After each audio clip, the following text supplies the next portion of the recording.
What type of king was Jehoiachin, and what is notable about his reign? This is the question we seek to answer today as we continue our verse-by-verse study of the book of 2 Kings on Walking Through the Bible.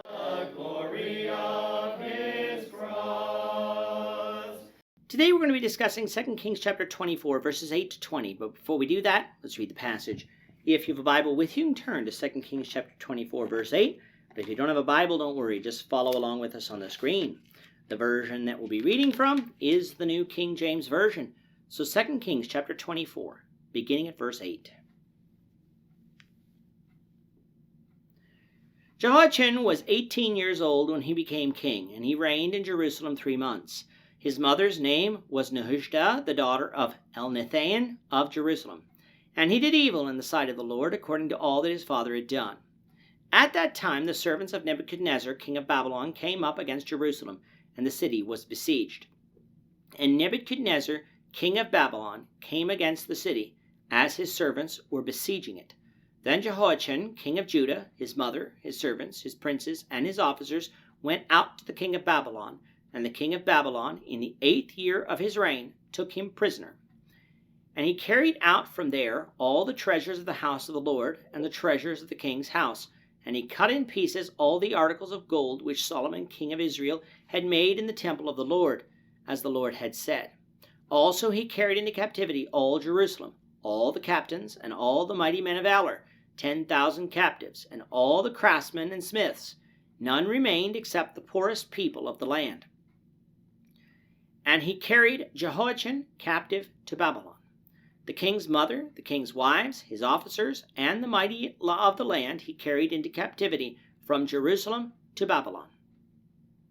And all the valiant men, 7,000, and craftsmen and smiths, 1,000, all who were strong and fit for war, these the king of Babylon brought captive to Babylon. Then the king of Babylon made Mattaniah, Jehoiachin's uncle, king in his place, and changed his name to Zedekiah. Zedekiah was 21 years old when he became king, and he reigned 11 years in Jerusalem. His mother's name was Hamutal, the daughter of Jeremiah of Libnah. He also did evil in the sight of the Lord, according to all that Jehoiakim had done. For because of the anger of the Lord, this happened in Jerusalem and Judah, that he finally cast them out of his presence. Then Zedekiah rebelled against the king of Babylon. Over the past few lessons, we have been talking about the situation in Judah following the death of Josiah. It is interesting because there is a lot of secular history that we have from this time period that would confirm the events recorded for us in the Bible, that they are accurate, something we would expect from an inspired book. What we have found is a struggle for dominance in the region. After the death of Josiah, Judah was no longer going to be dominant in any way ever again at that time, but be a vassal of whichever stronger nation came out on top. Assyria was in the process of falling, and it did fall in 609 BC after the Battle of Haran. That left Egypt, plus the remnant of the Assyrian army, and Babylonia to battle it out for dominance. In the beginning, Egypt at least kept Babylonia from advancing further south, being able to keep Judah as a vassal state in the meantime.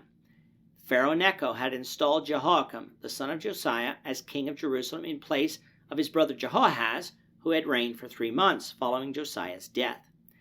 Necho, though, lost to the Babylonians at the Battle of Carchemish in 305 BC, thus allowing Babylon to come further south and attack Judah. With Jerusalem besieged, Jehoiakim surrendered to Nebuchadnezzar, who allowed him to remain king of Judah under tribute, while Nebuchadnezzar ascended to the throne upon his father's death. The first 2 chapters of Daniel take place during the first 2 years of Nebuchadnezzar's reign, with the first wave of the Babylonian captivity taking place then. So it's important we know that when we get to that book. Jehoiakim would reign for 11 years in Jerusalem and would be an evil king like his brother was. And so it is for this reason, and for the sins of Judah that had come before, that God allowed his judgment against Judah to continue. The beginning of this chapter told us that Jehoiakim rebelled against Nebuchadnezzar. Why? Well, the Bible doesn't tell us, but secular history records that Nebuchadnezzar was defeated by the Egyptians around that time when he tried to expand Babylonian rule into traditional Egyptian territory. This likely gave Jehoiakim the impetus to rebel, thinking that he could free Judah from Babylonian tribute. Needless to say, he was mistaken. God sent neighboring nations to soften Judah up before Nebuchadnezzar came and besieged Jerusalem again.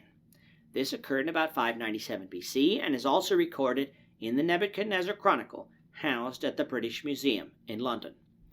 During this siege, Jehoiakim dies, though not in battle, and Jehoiachin, his son, reigns in his place. This will be the final transition of kings from father to son in Judah's history.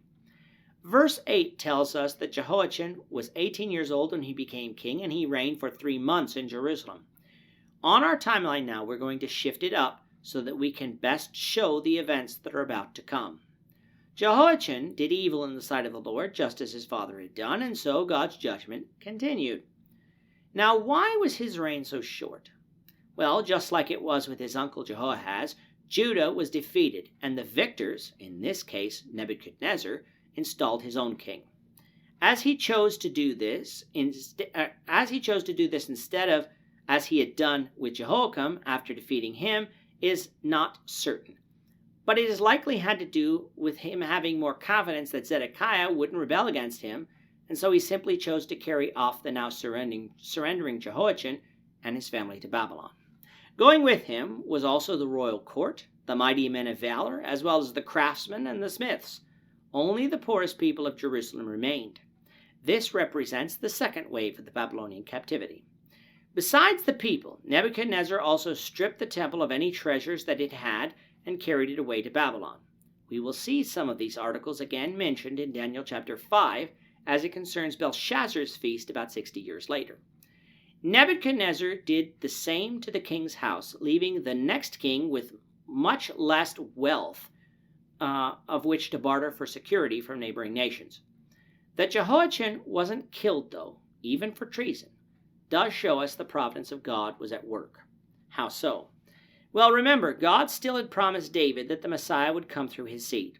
Nebuchadnezzar could have extinguished the house of David if he still chose, but he didn't. Josiah had 4 sons through whom God could fulfill his promise. Josiah's firstborn seemingly died before Josiah, and we don't know if he had children. Jehoahaz had been taken down to Egypt and died there, but we don't know if he had children. Jehoiakim was already dead, and while he is said to have 2 sons in 2 Chronicles 3, we don't know what happened to this second son. It could be that he died already.